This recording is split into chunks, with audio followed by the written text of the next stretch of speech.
Bom dia, a paz de Jesus, o amor de Maria.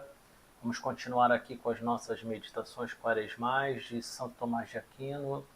Hoje é o sexto dia. Aproveito para lembrar de não esquecer de se inscrever no canal, de curtir, compartilhar nos seus grupos de WhatsApp, né? Que essas meditações geram muitos frutos, né? De relacionamento com Deus, de oração, de vida espiritual. Então é importante. E se você quer o e-book do livro, escreve "eu quero" nos comentários que eu te envio, tá bom? Vamos começar? Em nome do Pai, do Filho, do Espírito Santo. Amém.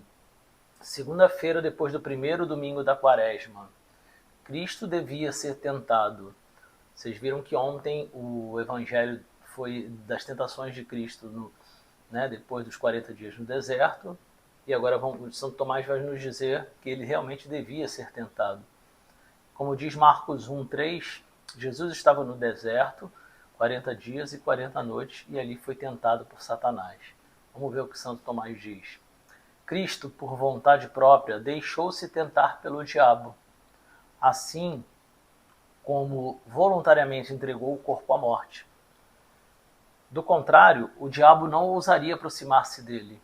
Ora, o diabo atenta de preferência os solitários, pois, como diz a Escritura, em Eclesiásticos 4, versículo 12, se alguém prevalecer contra um, dois lhe resistem. Por isso foi Cristo para o deserto, como para o campo da luta.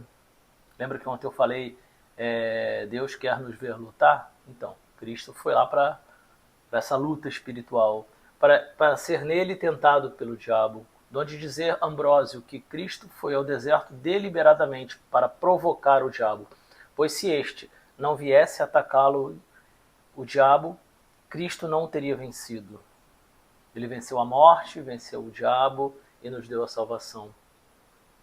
Mas acrescenta ainda outras razões, dizendo que Cristo assim procedeu misteriosamente para livrar Adão do exílio, pois este fora precipitado do paraíso num deserto, para nos mostrar, com seu exemplo, que o diabo inveja os que progridem no bem.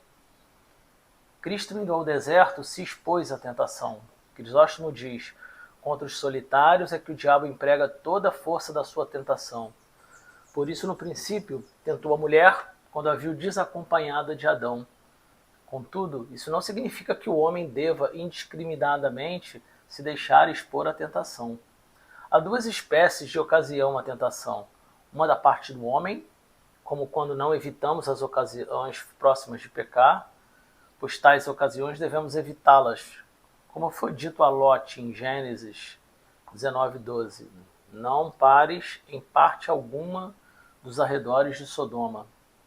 A outra espécie de ocasião vem do diabo, sempre invejoso de quem se esforça para ser melhor. Então, quanto mais você avançar na sua vida espiritual, nas suas devoções, na sua caminhada, mais você vai ser tentado, vai ser provado, né, com tentações e sugestões do inimigo para essa nossa concupiscência, né, que é essa nossa tendência de pecar e assim exercer esses apetites sensíveis que temos.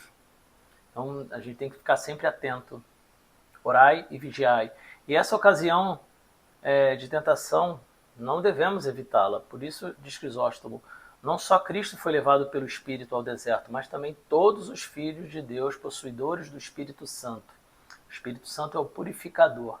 Então, quando nós vamos para o deserto, ele também está ali, Deus está ali agindo através, né, da Santíssima Trindade, essa purificação em nós. Precisamos ser castos, né? Precisamos ser limpos desse pecado todo e assim nos purificar. Pedimos o auxílio do Espírito Santo para isso.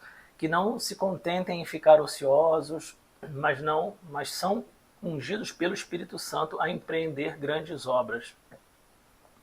E isso para o diabo é estar no deserto, onde não há pecado que ele se compraz. Também todas as boas obras constituem um deserto, para a carne e para o mundo, porque contrariam a tendência do mundo e da carne. Ora, dar ocasião de tentação ao diabo não é perigoso, porque maior é o auxílio do Espírito Santo. autor das obras perfeitas, do que o ataque do diabo invejoso. Então, quando nos expormos às tentações, clamemos a vinda do Espírito Santo em nossas vidas, para que ali tenhamos força para avançar nessa caminhada espiritual e livrar das tentações. Podemos usar a palavra, né? Que com a palavra que ungida toda ela pelo Espírito Santo, poderemos ter também esse relacionamento e estarmos prontos para esse combate, né? Como a gente vê em Efésios 6, o bom combate, termos a armadura do cristão para lidarmos com todo esse combate que o inimigo faz na nossa vida. E esse foi o vídeo, né? E amanhã vamos para o 7º dia dos 46 dias das meditações quaresmais de Santo Tomás de Aquino. E que Deus sempre vos abençoe.